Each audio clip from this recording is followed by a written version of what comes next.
اللهم صل وسلم وبارك. الحمد لله وكفى وسلام على عباده الذين اصطفى. أما بعد، فأعوذ بالله من الشيطان الرجيم. بسم الله الرحمن الرحيم.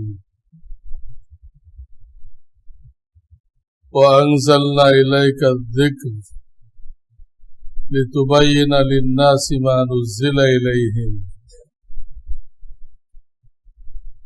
وقال النبي صلى الله عليه وسلم: إني أوتيت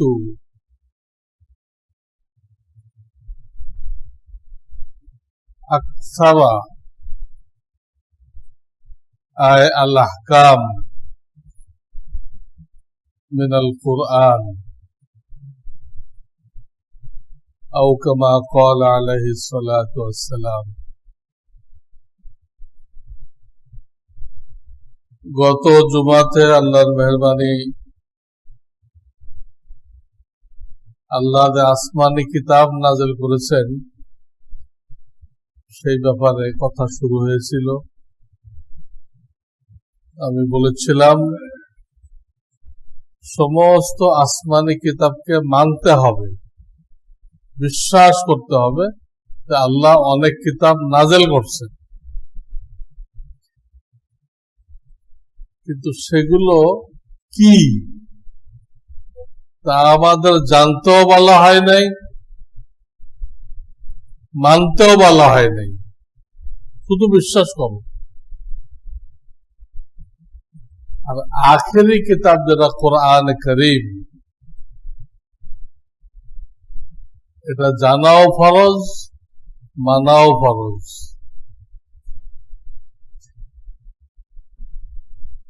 আগের কিতাবগুলো কেন মানতে বলা হয় নাই? ওগুলো আল্লাহ তাআলা হেফাজতের দায়িত্ব নেন নাই।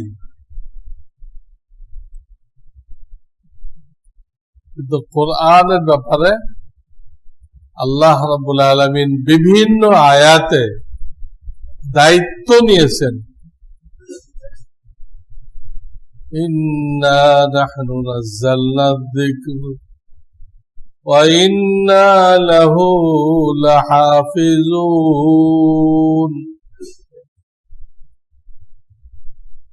আল্লাহ বলতেছেন, এই কোরআন অল্প অল্প করে আমি নাযিল করেছি এবং আমি রব্বুল আলামিন এটাকে হেফাজত করব। এই নাযালনা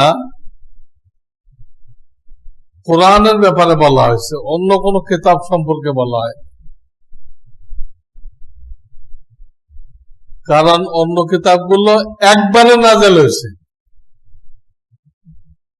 সেখানে শব্দ আনজালনা।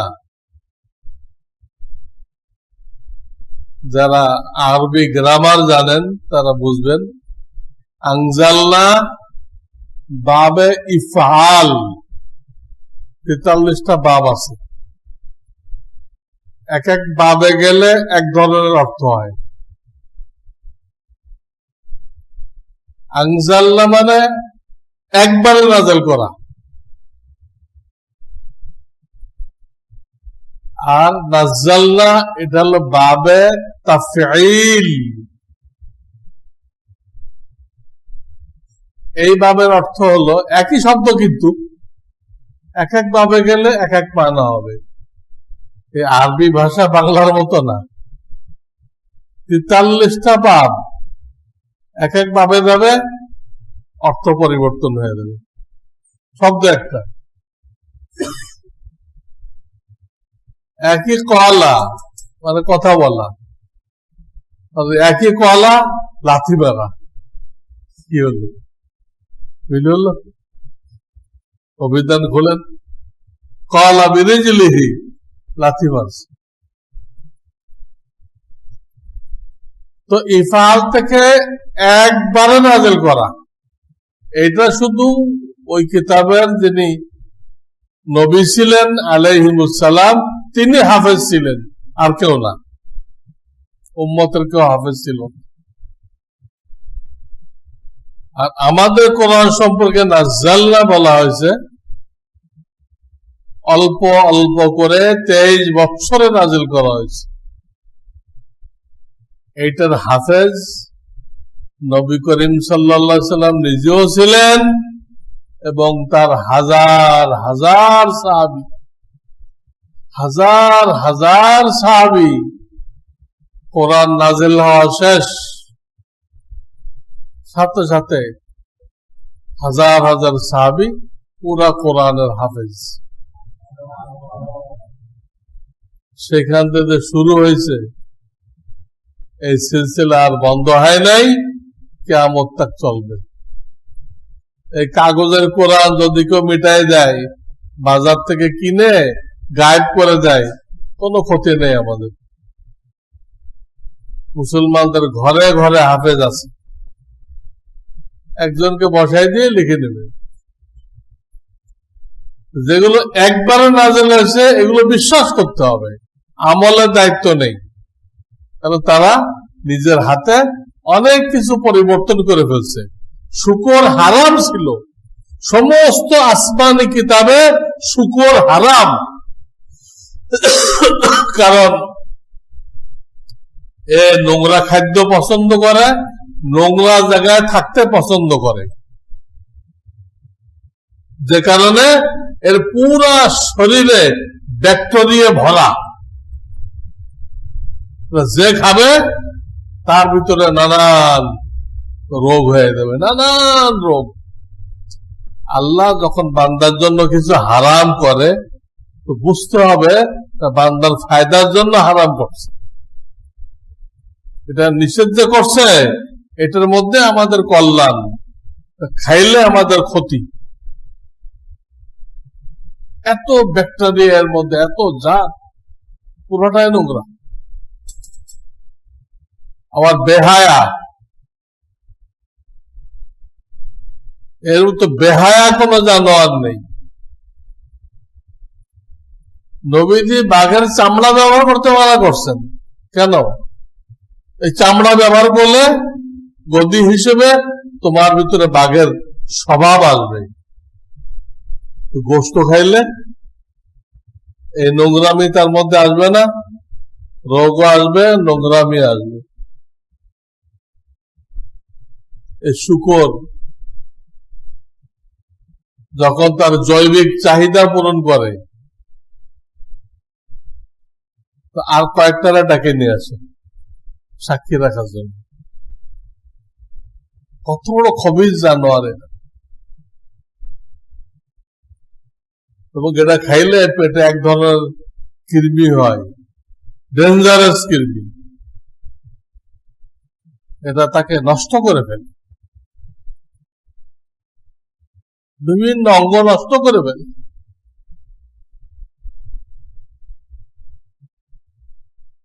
আল্লাহ হারাম করছেন। বলতেছিলাম যে আগের কিতাবগুলোতে তারা লোভে পড়ে অনেক কিছু পরিবর্তন করছে। তাদের আলেমদেরকে টাকা দিছে, আলেমরা কিতাবেরটা কাটে আর একটা লিখে ওটা প্রচার করছে। এই কথাটাও কোরআন শরীফে আছে, ইয়াকতুবুনাল কিতাবা বিআইদিহিম সুম্মা ইয়াকুলুনা হাযা মিন ইনদিল্লাহ। নিজেরা লেখে আর বলে এইটাই আল্লাহর পক্ষ থেকে আসছে। আল্লাহ বলতেছেন ওমা হুয়া মিন ইনদিল্লাহ, কখনো আমার পক্ষ থেকে না। এটা ওরা কেটে কেটে লিখছে ওদের সুবিধা মতো। শুকুরের গোশতের লোভ সামলাইতে পারে না, পুরোটাই তো গোশতের টুকরা, হাড্ডি উড্ডি নেই তেমন। এই লোভে পড়ে এটা করছে। তাহলে শুধু কোরআন না, খ্রিস্টানদের বাইবেলও এটা হারাম করা হয়েছে, খ্রিস্টানরা খাইতেছে। আর বেহায়া, চরম বেহায়া হইতেছে। কেন তাদের জন্য এগুলো করতে হয়েছে? বিভিন্ন এলাকা সরকার করে দিচ্ছে ফ্রি সেক্স, এগুলো কেন করতে হয়েছে? এই শুকর খাওয়ার প্রতিক্রিয়া, শুকর খাওয়ার প্রতিক্রিয়া সরকার বিভিন্ন জায়গায় এরিয়া খাস করে দিতে, যাও দুনিয়ার বেস্ট যা মনে চায় করো, কোন আইন নেই। নাউযুবিল্লাহ। তো ওটা আমাদের বিশ্বাস করতে হবে, আসমানি কিতাব ছিল, লোকেরা পরে পরিবর্তন করছে। আমাদের কিতাব আসমানি কিতাব, এটা জানতে হবে, মানতে হবে, এটা কোনো পরিবর্তন হবে না, একটা নুক্তাও পরিবর্তন হবে না।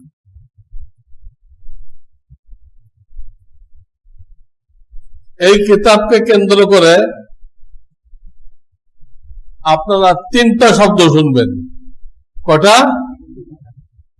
একটা শব্দ হলো আহলুল কোরআন, একটা শব্দ। দ্বিতীয় শব্দ শুনবেন আহলুল হাদিস। তৃতীয় শব্দ শুনবেন আহলে সুন্নাত ওয়াল জামাআত। যেহেতু নবী আলাইহিস সালাম সতর্ক করে গেছেন যে আমার উম্মত 73 ফেরকা হবে, আগের উম্মত 72 ফেরকা হয়েছিল, আমার উম্মত 73 ফেরকা হবে। এর থেকে একটা ফেরকা, একটা জামাত, একটা দল এরা বেহেশতে যাবে, বাকি 72টা দোজখে যাবে। এই হাদিস আমাদেরকে দায়িত্ব দেয় এই গোমরাহ ফেরকাগুলো সম্পর্কেও ধারণা রাখা, যাতে আপনি আপনার অজান্তে ওই দলের সদস্য না হয়ে যান। আহলে কোরআন একটা ফেরকা, 73 ফেরকার মধ্যে এটা একটা ফেরকা। এদের বিশ্বাস কি? এদের বিশ্বাস হলো শরিয়াতের দলিল তো 4টা, কোরআন, সুন্নাহ, ইজমা, কিয়াস। এই সবগুলো কোরআনে বলা হয়েছে, কিন্তু 4 দলিলের কথা কোরআনে বলা হয়েছে, কিন্তু এরা একটা দলিল মানে কোরআনে যা নাযিল হয়েছে আমরা এটা মানব। কোরআনের বাইরে হযরত মুহাম্মদ সাল্লাল্লাহু আলাইহি ওয়াসাল্লামের উপরে আর কিছুই নাযিল হয় নাই। যে মনে করবে আরো কিছু নাযিল হয়েছে সে কাফের হয়ে গেল। কোরআনের বাইরে আরো কিছু নাযিল হয়েছে তা মনে করলে সে নাকি কাফের। হাদিস কোথায় গেল? ইজমা, আইম্মায়ে মুজতাহিদিনদের ঐক্যমত কোথায় গেল? তো কোরআন তবে সাবেত, প্রমাণিত। তো এরা একটা দলিল মানে এবং নিজের মর্জি মতো সেটার ব্যাখ্যা করে। কোরআনের ব্যাখ্যা তো হাদিস। কোরআন আছে নামাজ কায়েম করো, কেমনে কায়েম করবেন? ওই ব্যাখ্যা তো কোরআনে নেই। ব্যাখ্যা তো নবীজি বলে দিচ্ছেন, দেখাই দিচ্ছেন। ওই বলাটা দেখানোটা হাদিসে আছে, কোরআনে নেই। এই জন্য আহলুল কোরআন যারা, তারা যে নামাজ পড়ে, আমাদের এই নামাজ না। ওরা দাঁড়ায় থাকে, দাঁড়ায় কখন কি পড়ে পড়ে জায়গা, না রুকু, না সিজদা, না কিরাত, কিছু। এই হলো তাদের নামাজ, এই হলো তাদের নামাজ। 3টা দলিল অস্বীকার করছে, যে 3টা কোরআন দ্বারা সাবেত। হাদিস মানতে হবে, এটা কোরআন দ্বারা সাবেত। ওমা আতাকুমুর রাসূল ফাখুযু ওমা নাহাকুম আনহু ফানতাহু। আমার রাসূল তোমাদেরকে যা বলে তোমরা মানো, আমার রাসূল যেটা নিষেধ করে তার থেকে বিরত থাকো। এটা কোরআন। আপনি হাদিস না মানেন তো এই আয়াতটা কিভাবে মানবেন? ওমা আতাকুমুর রাসূল ফাখুযু وما نهاكم عنه فانتهوا واتقوا الله إن الله شديد العقاب 28 পারা। এই ধরনের একটা দুটো আয়াত না, কোন আয়াত আছে মান ইউতির রাসূল ফাকাদ আতা আল্লাহ, আমার রসুলকে যে অনুসরণ করলো সে আল্লাহর হুকুম মান্য করলো। রসুলকে অনুসরণ করাটাই আল্লাহকে মানা। তা আপনি রসুলকে অনুসরণ করবেন কি দিয়ে? হাদিস দিয়ে। তো হাদিস তো তারা অস্বীকার করছে, তাহলে এই আয়াতের কি হবে? রসুলকে যে মানলো সে আল্লাহকে মানলো, এই আয়াতের কি হবে? 3 নম্বর, হে আমার রসুল ঘোষণা করে দেন পুরো দুনিয়ার মানুষকে, আমি রব্বুল আলামিনকে পাইতে চাও, আমার মোহাম্মত পাইতে চাও, ফাত্তাবিউনি, আমি মুহাম্মদ রাসূলুল্লাহকে ফলো করো, আমার সুন্নতকে ফলো করো। আমি তোমাদেরকে কি করতে বলছি ওটাই তো আমার সুন্নত। নবীজি কি করছেন তা সবটা সুন্নত না। তিনি 11টা বিবাহ করছেন, এটা সুন্নত। তিনি দেনমোহর ছাড়া বিবাহ করছেন আল্লাহর হুকুমে, এটা কি সুন্নত? এজন্য আমাদেরকে যেগুলো বলছেন সেইগুলো সুন্নত। তাছাড়া হাদিসের মধ্যে বহু হাদিস রহিত হয়ে গেছে, সেটা হাদিস। যেগুলো রহিত হয়ে গেছে সেটাও হাদিস, যেগুলো টিকিয়ে আছে সেটাও হাদিস। যেগুলো টিকিয়ে আছে ওইটাই তো সুন্নত। এই আয়াতে বলা হইতেছে, এটা কত 4th পারা, কুল ইন কুনতুম তুহিব্বুনা আল্লাহ ফাত্তাবিউনি, আল্লাহকে পাইতে চাও আমি মুহাম্মদ রাসূলুল্লাহকে মানো। রসুলকে মানার একমাত্র রাস্তা সুন্নত। মান আহাব্বা সুন্নতি ফাকাদ আহাব্বানি ওয়া মান আহাব্বানি কানা মাই ফিল জান্নাহ, যে আমার সুন্নতকে মহব্বত করলো সে আমাকে মহব্বত করলো, যে আমাকে মহব্বত করলো সে আমার সাথে জান্নাতে থাকবে। কোনটা অস্বীকার করে দিতে, কোন সুন্নত বলতে কিছু নেই, শুধু কোরআন, শুধু কোরআন। একটা ফেরকা আছে, দুনিয়ার সব এলাকায় কম বেশি আছে, তারা বলে হাদিস এগুলো সব জয়ীফ, ভেজাল হয়ে গেছে, নাউযুবিল্লাহ। আর আল্লাহর হাবিব বলে গেছেন যে এটা কোরআনের ব্যাখ্যা। লা তুহাররিক বিহি লিসানাকা লিতাজালা বিহি ইন্না আলাইনা জামাহু ওয়া কুরআনা সুম্মা ইন্না আলাইনা বায়ানা। সূরা কিয়ামা আল্লাহ বলতেছেন জিবরাইলের সাথে আপনার পড়ার দরকার নেই, শোনেন, আপনি শোনেন। ওটা আপনার দিলে বসাই দেওয়া, আপনার জবানে পড়াই দেওয়া আমি রব্বুল আলামিন দায়িত্ব নিছি, এবং ওটার ব্যাখ্যা দেওয়া আমি রব্বুল আলামিন দায়িত্ব নিছি। আপনার জবানে আমি ওর ব্যাখ্যা জারি করে দিব। সুম্মা ইন্না আলাইনা বায়ানা, বায়ান মানে কি? বায়ান মানে ব্যাখ্যা।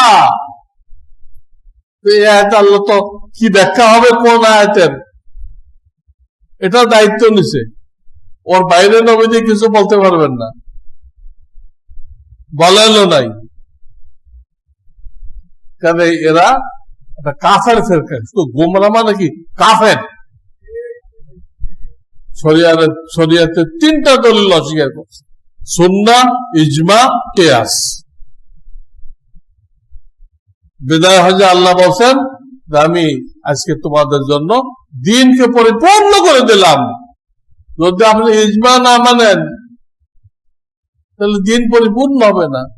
কারণ বহু হুকুম আহকাম হাদিস দ্বারা প্রমাণিত, বহু হুকুম আহকাম ইজমা দ্বারা প্রমাণিত, বহু হুকুম আহকাম কিয়াস দ্বারা প্রমাণিত। কিয়াস, অনেক কিয়াস নবীজি নিজে করছেন, বাকিগুলো আইম্মায়ে কেরাম করছে, 4 ইমাম। নবীজিকে জিজ্ঞেস করা হয়েছে বিড়ালের ঝুঁটা পাক না না পাক? নবীজি বলছেন পাক। বিড়াল, কুকুর না, কিন্তু কুকুরটা তো পয়লা একবার মাটিতে ধুইতে হবে, তারপরে 7 বার পানিতে ধুইতে হবে। এটা পাক হয় কেমনে? ধোয়াই লাগলো 8 বার। ওর লালার মধ্যে একটা জীবাণু আছে, যে জীবাণু দ্বারা জলাতঙ্ক রোগ পয়দা হয়, বেড়ালের না। বেড়ালের ঝুঁটা একটা পাত্রে পানি খাইলো, বা আপনার প্লেটের এক পাশে কিছু খেয়ে গেল, বাকিটা আপনার জন্য হালাল। যে হালাল ফতোয়া দিলেন, দিয়ে তিনি একটা আয়াত পড়লেন, হুয়া মিনাত তাওয়াফিনা আলাইকুম বিত-তাওয়াফাত। এই আয়াতটা নাযিল হয়েছে গোলাম বান্দির ব্যাপারে। গোলাম বান্দির ব্যাপারে যাদের বারবার মালিকের কাছে আসতে হয় বিভিন্ন প্রয়োজনে পরামর্শ করতে, এটা কেমনে করব, এটা কেমনে করব, তো তাদের অনুমতি নেওয়ার ব্যাপারে কোরআনে শিথিলতা করা হয়েছে প্রয়োজনের কাছে। ওই আয়াত হুজুরে বললেন বিড়ালের ব্যাপারে। গোলাম বান্দি যেরকম বারবার আসে, তোমরা খাইতে বসলে বিড়ালও বারবার আসবে, আসে প্রথম তো জিজ্ঞেস করবে মায়াও, আমি কি আপনার সাথে শরীক হইতে পারি? প্রথমটা জিজ্ঞেস করবে, যদি আপনি শরীক করেন, কিছু কিছু দেন, ঠিক আছে। কয়েকবার বলল মায়াও, আপনি কিছুই কইলেন না, তখন বুঝবে তাহলে সম্মতি, চুপ থাকাটা সম্মতি। পরে মাছ বা গোস্ত একটা নিজে উঠে খেতে আরম্ভ করবে, ইজাজত হয়ে গেছে। আপনি চুপ রয়েছেন, ইজাজত হয়ে গেছে। সারাদিন পাশে ঘুরতে থাকে, এদের থেকে এগুলো হেফাজত করা সম্ভব পান না। এর ঝুঁটাকে যদি হারাম করা হয়, মানুষের বহু খাদ্য নষ্ট হয়ে যাবে। তো এই বিড়ালের ঝুঁটা খাওয়ার পরে যেটা রয়ে গেছে, এটা যখন তিনি পাক বললেন, আয়াত পড়লেন গোলাম বান্দির আয়াত। গোলাম বান্দি খুব বেশি বেশি আসে, তাই আল্লাহ তাদের ব্যাপারে অনুমতি নেওয়ার এই আদেশটাকে শিথিল করছেন। তাহলে এখানেও ঝুঁটার ব্যাপারে পাক না না পাক, এই ব্যাপারে শিথিল হবে। কারণ ওইখানে যে কারণ, ওই কারণটা এখানে পাওয়া যায়। ওরা যেরকম বারবার আসে, এও বারবার আসে। আর কেউ কিন্তু বারবার আসে না, কুত্তাও বারবার আসে না, শিয়ালও আসে না, হ্যাঁ, অন্য কোনো জানোয়ার আসে না। এগুলো তারা মানে না, অথচ কোরআন দ্বারা ছাড়ে। এই ফেরকা যদি সামনে পড়ে, একদম অস্বীকার করে দিবে। দ্বিতীয় ফেরকা বলছে আহলুল হাদিস, এবং একটা হাদিস আপনাদেরকে বলছি, ওটাও আহলে হাদিসদের বিরুদ্ধে। নবীজি বললেন যে কিছু লোক পয়দা হবে শেষ জামানায়, তাদেরকে আল্লাহ অনেক নিয়ামত দিয়ে রাখছেন, খুব তাদের পেট ভর্তি, দামি দামি খাটে পালঙ্গে তারা থাকবে। তারা তাদের লোকজনকে বলবে, এই শোনো, আমরা শুধু কোরআনে যা আছে এটা মানব,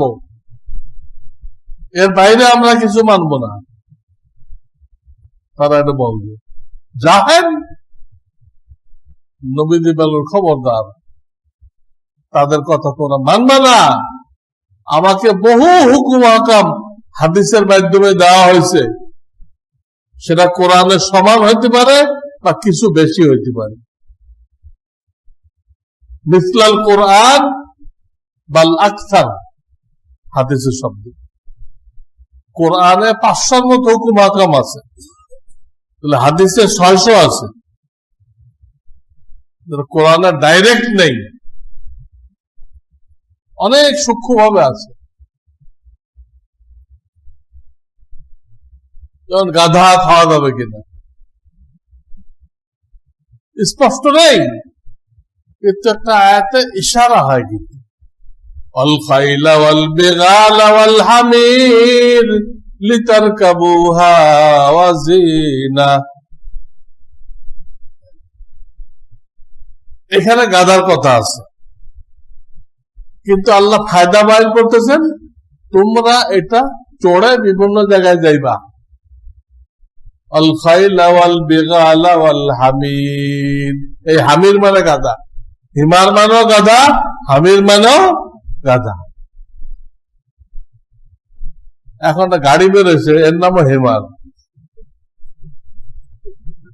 এক জায়গায় বসে রয়েছি 1.5 ঘন্টার মতো, কোন গাড়ি আগায় না,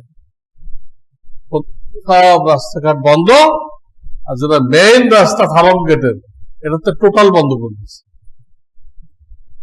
কি সিস্টেম এগুলো? সেও মানুষ, আমরাও মানুষ, একজনের জন্য এতগুলো মানুষ ঘন্টাকে ঘন্টা বসে থাকবে? এই গণতন্ত্র, আমার দুঃখ লাগে। মুসলমানদের কি দেশ চালানোর কোন ফর্মুলা নেই? মুসলমানদের কাছে নেই। রাসূলুল্লাহ 10 বছর চালাইলেন কি দিয়ে? রাসূলুল্লাহ 10 বছর দেশ চালাইলেন কি দিয়ে? রাসূলুল্লাহর পরে খুলাফায়ে রাশিদিন 30 বছর কি দিয়ে চালাইলেন? এবং তাদের পরে এদেশে ইংরেজ আসা পর্যন্ত দেশ তো কোরআন সুন্নাহ দিয়ে চলছে। রাজা বাদশারা ব্যক্তি জীবনে কেউ উল্টাপাল্টা করছে, কিন্তু দেশ চলছে কিন্তু কোরআন সুন্নাহ দিয়ে। গণতন্ত্র তো ইংরেজরা নিয়ে রাখছে, ওরা যাওয়ার সময় আমাদের কাঁধে চাপাই দিয়ে গেছে। আমাদেরকে কি দেশ চালানোর ফর্মুলা আমাদের ইসলামে নেই? গণতন্ত্র এটা খ্রিস্টানদের, তাদের দেশ চালানোর ফর্মুলা। আমরা আমাদেরটা বাদ দিয়ে কোন দুঃখে খ্রিস্টানদেরটা নিছি? দুঃখটা কি? তারা তো আমাদেরটা নেয় না। আমাদেরটা কোনো কথা কইলে চিল্লায়, বর্বরতা, চোরের হাত কাটা যাবে না, বর্বরতা। তোমরা গণতন্ত্র দিয়ে কি ডিমটা পারছো? তোমরা চুরি বন্ধ করতে পারছো, ডাকাতি বন্ধ করতে পারছো, ছিনতাই বন্ধ করতে পারছো, জেনা ব্যভিচার বন্ধ করতে পারছো? দেখা গণতন্ত্রের খোদা তো আমেরিকা, দেখা আমরা চুরি বন্ধ করছি, ডাকাতি বন্ধ করছি, কিচ্ছু করে নাই। এখানে পুলিশ আরো লিখে রাখছে, খবরদার কিছু ডলার নিয়ে বেরোবে, আর না আপনার জান থাকবে না। ছিনতাইকারীরা ধরলে যদি বলেন ভাই আমার কাছে কিছু নেই, আপনাকে মেরে ফেলবে। কেন আমরা আসি জানো না? কিছু নিয়ে বের হও নাই কেন? এই হলো গণতন্ত্র, ক্যাপিটালিজম। কোন নিরাপত্তা তারা দিতে পারে নাই। নারী মুক্তি, নারী স্বাধীনতা মানে, নারী স্বাধীনতা মানে রাস্তাঘাটে, অফিস আদালতে, সব জায়গায় নারীদের ভোগ করা। আর এটা তো বলা যায় না, মুশকিল। এটার নাম দিতে নারী স্বাধীনতা। সব জায়গায় নারীরা উলঙ্গ হয়ে আমাদের সেবা করবে, আমরা যখন মনে চায় তাদেরকে ভোগ করব। এই সুবিধাটা তারা নেওয়ার জন্য চিল্লায়।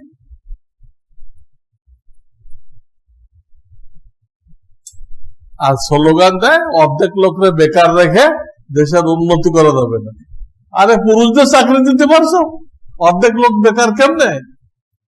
তোমার সমাজে লাখ লাখ পুরুষ বেকার, তাহলে অর্ধেক বেকার কেমনে? তাদেরকে চাকরি দাও, তারপর দেখো চাকরি কোটা থাকে কিনা।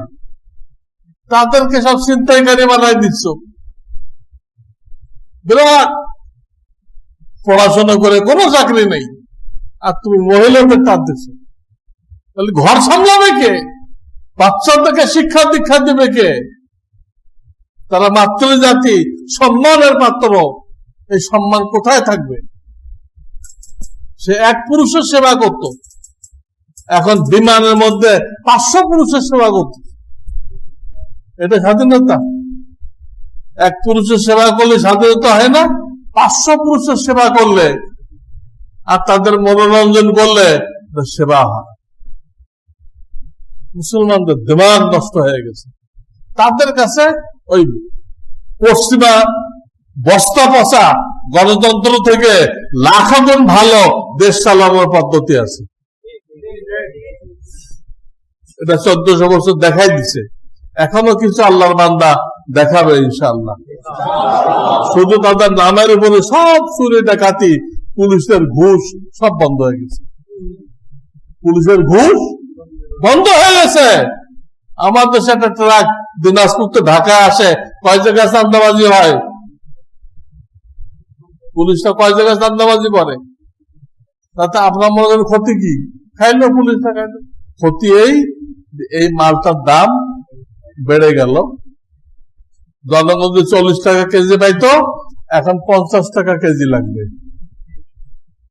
এখন যান সেই দেশে, কোন পুলিশ 1 পয়সা ঘুষ নেবে না। রাতারাতি সব ফেরেস্তা হয়ে গেছে, শুধু নাম শুনে, শুধু নাম শুনে আমরা ইসলামের হুকুমত কায়েম করবো, এই নাম শুনে সব ঠিক হয়ে গেছে। আর যখন এগুলো জারি করবে তখন তো দুনিয়াকে চমকাই দেবে। আমরা তো জনগণকে কিছুই দিতে পারি নাই, খালি শোষণ করতেছি, শান্তি এরা দিচ্ছে, এটা বলতে বাধ্য হবে। কালকে একটা হিন্দুর বয়ান শুনলাম, হিন্দু, সে বলতেছে এদেরকে বলা হয় এরা নারী বিদ্বেষী, অথচ এদের জন্মই হয়েছে নারীদেরকে রক্ষা করার জন্য। এর আগে মোড়ে মোড়ে চেকপোস্ট বসাইছিল লুণ্ঠন করার জন্য। ওখানে যারা গোত্রের নেতা, সেখানে মহিলাদেরকে ব্যভিচার করা হতো, মেরে ফেলা হতো। এইগুলো দেখে এরা বরদাস্ত করতে পারে না, আমার মা বোনকে এইভাবে জিনা ব্যভিচার করে মেরে ফেলবে, এটা হইতে পারে না। তারা একটা একটা করে চোখে উদ্ধার করে তারা দেশকে ইসলামী করে ফেলছিল। হিন্দু লম্বা বয়ান দিছে, বুঝাইছে এটা তাদের নামে একটা মিথ্যা অপবাদ, যারা নারী বিদ্বেষী, এরা নারীদেরকে রক্ষা করে নেওয়ালা, নারীদেরকে সম্মান দেনেওয়ালা, নারীদেরকে ইজ্জত করে নেওয়ালা। ওরা এখন বেরোতে দিচ্ছে না গেল, এখনো সেই পরিবেশ কায়েম করতে পারে নাই। ওই যে আইএস রয়ে গেছে, যাদেরকে অনেকে মনে করে ইসলামী যোদ্ধা, সব কাফেরদের এজেন্ট। আইএস কাফেরদের এজেন্ট। এই আহলুল কোরআন এটা গোমরা ফেরকা, আহলুল হাদিস যেটা এটাও গোমরা ফেরকা। এটা আমি বারবার বলছি, গোমরা ফেরকা কেন? হাদিস বহু রহিত হয়ে গেছে, বহু কি হয়ে গেছে, রহিত হয়ে গেছে। হাদিস কোরআন বুঝতে গেলে কোন বিজ্ঞ লোক লাগে। আল্লাহ তার জন্য 4টে মাযহাব কায়েম করছে, ওরা সেই মাযহাবের অনুসরণকে বলে শিরক। যে কোনো ব্যাপারে মানুষ মাহের লোকরে মানে, বিল্ডিং বানাইবেন একটা ইঞ্জিনিয়ার মানেন, স্বাস্থ্য খারাপ একটা ডাক্তারকে মানতেছেন, মিথ্যা মামলা হয়ে গেছে অ্যাডভোকেটকে মানতেছেন। তাহলে ধর্মের ব্যাপারে কাউকে মানতে হবে না? সেইটাই তো 4 মাযহাবের ইমাম। এটা শিরক হয় কেমনে? ওই ইমামদের কেউ কি নবী মানে? মানে নবী না। জটিল জায়গাগুলো তারা যে ব্যাখ্যা দিছে, এই ব্যাখ্যা মানা হয়। নামাজ 5 ওয়াক্ত, এখানে তারা কোনো ব্যাখ্যা দেয় নাই। যাকাত দিতে হবে, হজ করতে হবে, রোজা 30টা, এখানে তারা কিছু বলে নাই। কিছু জটিল জায়গা আছে, এই জায়গাগুলোর জন্য কোন মাযহাব মানা জরুরি। আর এরা করতেছে মাযহাব মানা এটা শিরক, তার ঈমান থাকবে না। এরাও গুমরাহ, আহলে কোরআনও গুমরাহ, আহলে হাদিসও গুমরাহ। সহি কোনটা? আপনার পরিচয় কি? বললো আমার পরিচয় আমি হলো আহলে সুন্নত ওয়াল জামাত। সুন্নত মানে যে হাদিসগুলো রহিত হয় নাই, টিকে রয়েছে, ওই হাদিসগুলোর নাম সুন্নত। আমি সুন্নত মানি ওয়াল জামাত, এবং সেটা সাহাবায়ে কেরামের ব্যাখ্যার মাধ্যমে মানে। এইগুলো শুনছে কে, দেখছে কে? সাহাবা। তাদের বাদ দিয়ে ইসলাম হবে? এই জন্য প্রত্যেকটা বাতিল ফিরকা এই সাহাবাদের উপরে হামলা করছে। এদেরকে হটাই দিতে পারলে ইসলাম শেষ। কিন্তু আল্লাহ দায়িত্ব নিচ্ছেন, এদেরকে হটানো যাবে না। কাজেই আপনার পরিচয়টা আপনার জানা থাকা দরকার। ভাই আপনি কে, কি, আপনি কি বলতে হবে? আমি আহলে সুন্নত ওয়াল জামাত। সুন্নত মানে সাহাবাদের জামাত। এই সুন্নতের যে ব্যাখ্যা দিছে এই ব্যাখ্যা সহকারে জানি। আহলে হাদিসরা চার দলিলের দুটা মানে, কোরআন হাদিস, তা বহু হাদিস রহিত হয়ে গেছে। ইজমা কিয়াস মানে না। তো ইজমা কিয়াস না মানলে আপনি এখন হজে যেতেছেন, প্লেনে জোহরের টাইম হয়ে গেছে, নামাজ পড়বেন কিনা? কোরআনও নেই, হাদিসও নেই, কি করবেন? জিজ্ঞেস করেন আহলুল হাদিসকে, কি করবো তুমি? কোরআনও নেই, ওই জামানা নাকি প্লেন আবিষ্কার হয়েছিল, হাদিসেও নেই। এগুলো তো ইজমা কিয়াস দিয়ে সাবেত হয়েছে। পানির জাহাজের উপরে ফুকাহায়ে কেরাম কিয়াস করছে যে পানির জাহাজটা পানির মাধ্যমে জমিনের সাথে লাগানো, পানির মাধ্যমে জমিনের সাথে লাগানো। এই হাওয়াই জাহাজটা হাওয়ার মাধ্যমে, হাওয়াও কিন্তু মাধ্যম, হাওয়ার মাধ্যমে এটা জমিনের সাথে লাগানো। আসমান পর্যন্ত হাওয়া নেই, তাহলে আর রকেট লাগতো না। হাওয়া তো মাইল 3 কাছে, এরপরে হাওয়া নেই। ওই পর্যন্ত যা থাকবে তা জমিনের সাথে লাগানো। পানির জাহাজের পরে কিয়াস করে ফুকাহায়ে কেরাম প্লেনের ভিতরে নামাজ পড়াকে জায়েজ করে দিচ্ছে। আর আহলে হাদিসের মাযহাব মানলে আপনি হাজার জায়গায় আটকায় যাবেন, কোন ফয়সালা আপনি পাবেন না। তো আল্লাহ বিদায় হজে কইলেন আমি ইসলামকে পরিপূর্ণ করে দিলাম। কই পরিপূর্ণ থাকলো কই? হাজারো জায়গায় কোনো সমাধান নেই। আমি আমার ওয়েবসাইটে 10টা প্রশ্ন করছি আহলুল হাদিসের কাছে, এবং যাত্রার বাড়ি যাদের মাদ্রাসায় পৌঁছায় দিছি, এগুলো জবাব দাও। তোমরা তো ইজমা কিয়াস মানো না, আমার এই 10টা প্রশ্নের জবাব দাও। পড়ে কয় এইগুলো উদ্ভট প্রশ্ন। আরে উদ্ভট হোক যা হোক, আমি মাসলা জিজ্ঞেস করছি, তুমি মাসলা দাও। কোনো জবাব দিতে পারে না, আর বলতে থেকে এগুলো উদ্ভট প্রশ্ন। এই হলো আহলুল হাদিস। আহলে হাদিস মতবাদ যে শুরু করছিল ইংরেজের এক গোলাম ছিল। ইংরেজরা 4টে লোকরে খরিদ করছিল, তার একজন এই মতবাদ চালু করছে। তাহলে 3টা নাম বলছিলাম, 2টা গলত। আহলুল কোরআন গলত, আহলুল হাদিস গলত। সহি কোনটা? আহলে সুন্নাত ওয়াল জামাত। প্রত্যেকে মুখস্থ করে রাখবেন আপনার পরিচয়, আহলে সুন্নাত ওয়াল জামাত। আল্লাহ আমাদেরকে এই রাস্তার উপরে কিয়ামত পর্যন্ত, মৃত্যু পর্যন্ত কায়েম থাকার তৌফিক দান করেন। ওয়া আখিরু দাওয়ানা আনিল হামদুলিল্লাহি রাব্বিল আলামিন।